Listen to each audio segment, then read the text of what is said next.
కుజదోషం ఉన్న వాళ్ళని కుజదోషం ఉన్న వాళ్ళే చేసుకోవాలనేటువంటిది నానుడి. ఇది ఖచ్చితంగా నిజం. అంటే సహజంగా అబ్బాయికి లగ్నంలో అంగారకుడు ఉన్నారనుకోండి, అమ్మాయికి కనీసం చంద్రవత్ కుజుడన్నా ఉండాలి. అంటే చంద్రుడన్నా అంగారకుడిని చూస్తూ ఉండాలి. ఇప్పుడు అక్కడ ఏమవుతుంది అంటే ఒక దోషం ఒక దోషాన్ని నివారిస్తుంది అని శాస్త్రం. ఇప్పుడు సహజంగా ఒక అమ్మాయికి కుజదోషం ఉంది, అబ్బాయికి కనీసం ఒక 15% కుజదోషం ఉన్నా, ఒక 10% కుజదోషం ఉన్నా కుజదోషాన్ని నివారిస్తుంది. వాళ్ళ కుజదోషం వర్తించదు.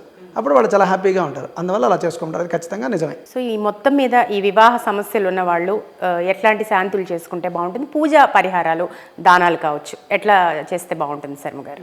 సహజంగా మనకి ఒక్కొక్క దానికి ఒక్కొక్క అధిపతి ఉంటారు. మన నక్షత్రానికి ఏ యొక్క అధిపతి అయితే ఉంటారో ఆ నక్షత్ర అధిదేవతని, ఇప్పుడు సహజంగా స్వాతి నక్షత్రం ఉంటుంది. స్వాతి నక్షత్రం వాళ్ళు ఏం చేయాలి? నరసింహస్వామిని కనుక సహజంగా వెళ్ళి దండం పెట్టుకుని వస్తే, ఇప్పట్లో పూజలు చేయమంటే వాళ్ళు కూర్చొని గంటలు ఎవరు చేయలేరు. అయ్యనేదో చెప్తున్నాడు ఆయన, ఇంక అయిపోయిందని అనుకుంటాం. అలా కాదు, కేవలం దర్శనం.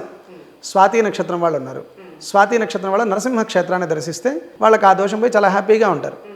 అదే రకంగా అశ్విని నక్షత్రం వాళ్ళు ఉన్నారు, వాళ్ళు అమ్మవారిని ఆరాధిస్తే వాళ్ళకి చక్కటి యోగం ఉంటుంది. అలా ప్రతి నక్షత్రానికి మనకు పరిహారం ఉంటుంది.